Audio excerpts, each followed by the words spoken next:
Back. Time now for the Politics Fix. Michael Smerconish is a radio talk show host in Philadelphia, and Phil Bronstein is editor-at-large for Hearst. Gentlemen, let me ask you about this big question of who should be running the country right now. The Congress seems to be all over the place, leaderless in many ways in terms of an executive.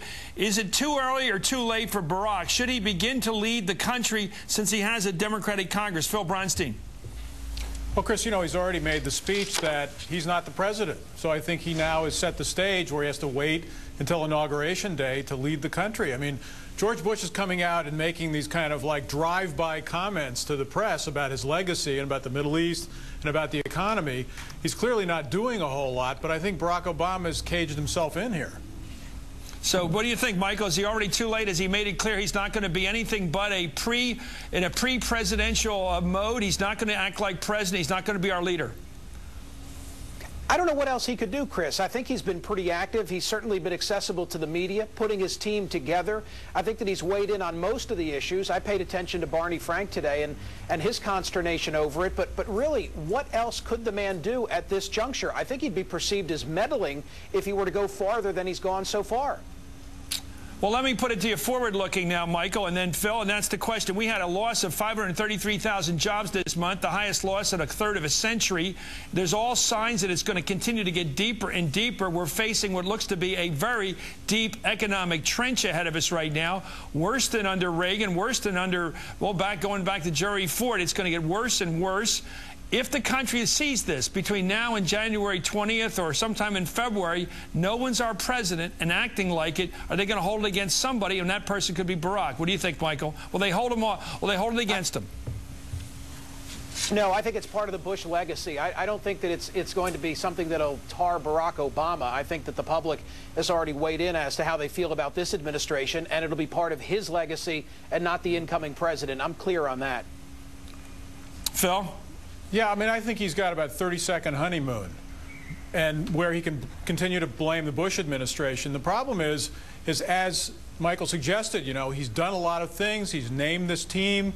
It's been met with a lot of positive response. But, you know, you can flap your arms and create a lot of wind, but it doesn't mean you're going to take off. I think the expectation level will be huge from the second he takes office.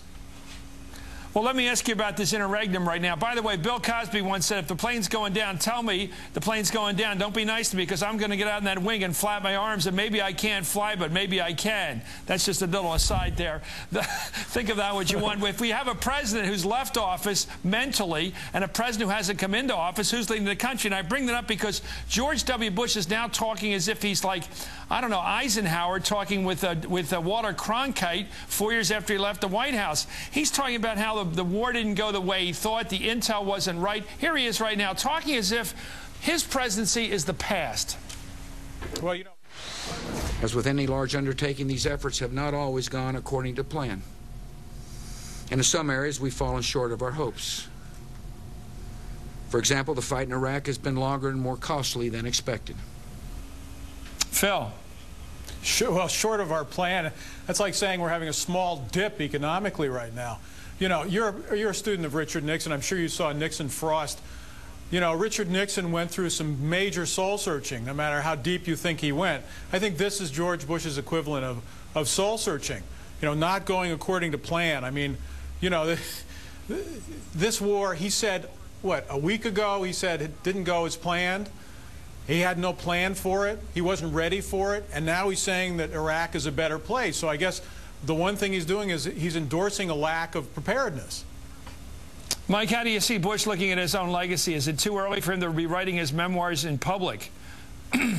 You know, Chris, introspection was never part of his strong suit. In fact, it was at odds with the way in which he governed. I remember well a particular press conference shortly after he was reelected, and he was asked a question of what did he regret, what mistakes had he made, and he was dumbfounded. He was flummoxed as he stood there and evaluated the question, and if my memory serves me correctly, he didn't come up with anything. I think it would have served him well to have been introspective far sooner in his tenure.